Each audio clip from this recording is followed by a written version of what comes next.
বাবাকে যারা মারছে আমি প্রত্যেকের ফাঁসি চাই। আমার বাবার সাথে আমার লাস্ট 4:30 বাজে কথা হয় কি আমার বাবা বলছে যে আমি একটু বাইরে যেতেছি, আমার দোকানে তালা, এটা তো বললেন যে একটু ঝামেলা হয়েছে আমি একটু বাইরে যেতেছি। তো আমরা বলছি ঝামেলা যেহেতু হয়েছে তুমি বের হইও না, মানুষজন নিয়ে যাও, ওদের সাথে তো অনেক মানুষ আছে, বা তুমি যেও না। তো আমার বাবা বলছে আমার কিচ্ছু হবে না, আমি আসতেছি। এটা বলে আমার বাবা গিয়েছে, আর লাস্ট পর্যন্ত আমার বাবার লাশ হয়ে ফিরে আসছে।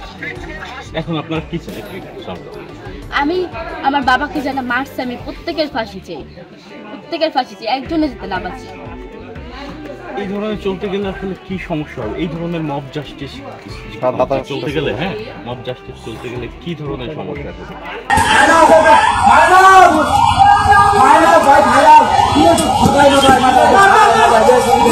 আইনের হাতে গেছে, আমি এইভাবে পাথর দিয়ে আগে মারতাম।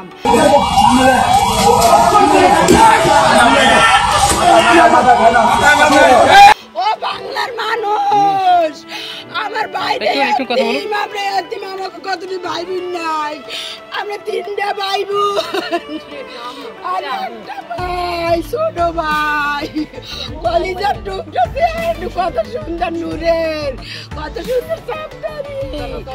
আরে ভাই আমার, ও ভাই ঠিক কইয়া গেলি ভাই, ও ভাই ঠিক কইয়া গেলি। আর ডাকবে না, ডাকবে দেখি সুন্দর বই না, ও বই না, ও বই না, আর ডাকবে না, আর ডাকবে না। আমি কি কমু, কি মুন্ডারে বুঝ দিব? ওই যে মারছে, আমি দেখি না। চট করে এখান থেকে লাঠি দিতে দিতে কোথা থেকে কোথায় নিয়ে গেছে, দোকান থেকে মারতে মারতে 3 নাম্বার করে মারে। তার শরীরে কোনো বস্ত্র রাখে নাই, ওরা কি মানুষ? আর শরীরে একটা কাপড় রাখে নাই, তার মুখের উপরে কিভাবে লাশ মারছে। আল্লাহ আমার স্বামী রে, আল্লাহ আমার যারা বিধবা করছে, আমার সন্তানের যারা বাবা হারা করছে, আল্লাহ তাদের বিচার করে আপনারা এরকম সঠিক বিচার করবেন, জানি দ্বিতীয়বার এই কাজ করার সাহস না পায়। এরকম কাজ কেউ যেন সাহস না পায়, জানি 10 বার ভাবে যে একটা মানুষের সাথে এরকম কিভাবে মানুষ করতে পারে।